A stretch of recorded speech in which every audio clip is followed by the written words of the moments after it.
Welcome to the Transitions Daily podcast. Transitions Daily is an online recovery group that offers a daily distribution of popular recovery resources accompanied by a secret Facebook group for discussion.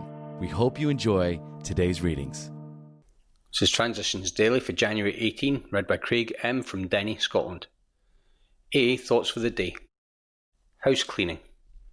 If we skip this vital step, step 5, we may not overcome drinking. Time after time, newcomers have tried to keep to themselves certain facts about their lives. Trying to avoid this humbling experience, they have turned to easier methods. Almost invariably, they've got drunk. Having persevered with the rest of the program, they wondered why they fell. We think the reason is that they never completed their housekeeping. Alcoholics Anonymous, page 72-73. Thought to consider. There is no elevator, you have to take the steps. Acronyms. KISS. Keeping it simple spiritually. Just for today. Rules. From something was wrong. I'd been so elated by that wonderful experience on the road at night that I wanted to stay up in a cloud with God. But this was not to be. It was my place to be down among the suffering alcoholics, not up in a cloud. As long as I keep my feet on the ground, among the suffering, God will come down and remain always with me. Glasgow, Scotland. Came to believe, page 75. Daily reflections. Would a drink help? By going back in our own drinking histories, we could show that years before we realised that we were out of control, that our drinking even then was no mere habit, that it was indeed the beginning of a fatal progression. As 12 Steps and 12 Traditions, page 23. When I was still drinking, I couldn't respond to any of life's situations the way other, more healthy people could. The smallest incident triggered a state of mind that believed that I had to drink to numb my feelings. But the numbing did not improve the situation, so I sought further escape in the bottle. Today I must be aware of my alcoholism. I cannot afford to believe that I have gained control of my drinking, or again I will think I've gained control of my life. Such a feeling of control is fatal to my recovery. It's copyright 1990, Alcoholics Anonymous World Services Inc. As Bill sees it, companion and partner.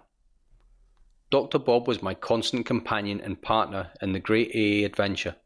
As a physician and great human being that he was, he chose work with others as his primary AA vocation and achieved a record which, in quantity and in quality, none will ever surpass.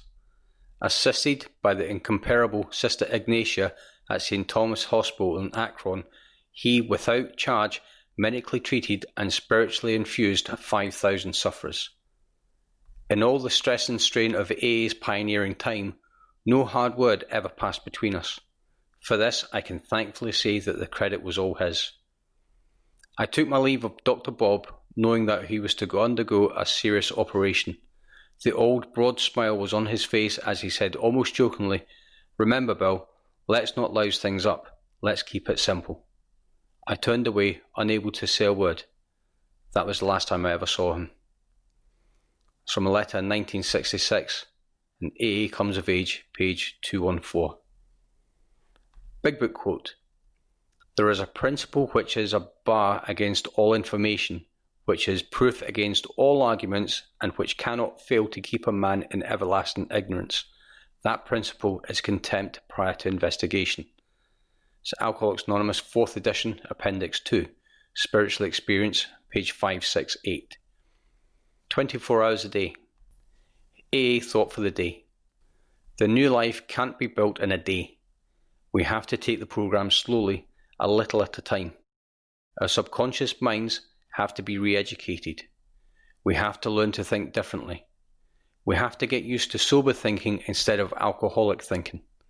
Anyone who tries it knows that the old alcoholic thinking is apt to come back on us when we least expect it. Building a new life is a slow process, but it can be done if we really follow the AA program. Am I building a new life on the foundation of sobriety? Meditation for the day. I will pray daily for faith, for it is God's gift. On faith alone depends the answer to my prayers. God gives it to me in response to my prayers, because it is a necessary weapon for me to possess for the overcoming of all adverse conditions and the accomplishment of all good in my life. Therefore, I will work at strengthening my faith. Prayer for the day. I pray that I may so think and live as to feed my faith in God. I pray that my faith may grow because with faith, God's power becomes available to me. It's from Hazeldean Foundation, P.O. Box 176, Centre City, MN 55012. This is Transitions Daily. My name's Craig and I'm an alcoholic. We hope you enjoyed today's readings. You can also receive Transitions Daily via email and discuss today's readings in our secret Facebook group. So for more information, go to dailyaaemails.com today. Other than the 24 hours a day reading, unless otherwise specified, all quotes copyright Alcoholics Anonymous World Services, Inc., 1952, 1957, 1967, 1973, 1975, 1976, 1980, 1981, 1984, 1985, 1988, 1990, or 2001.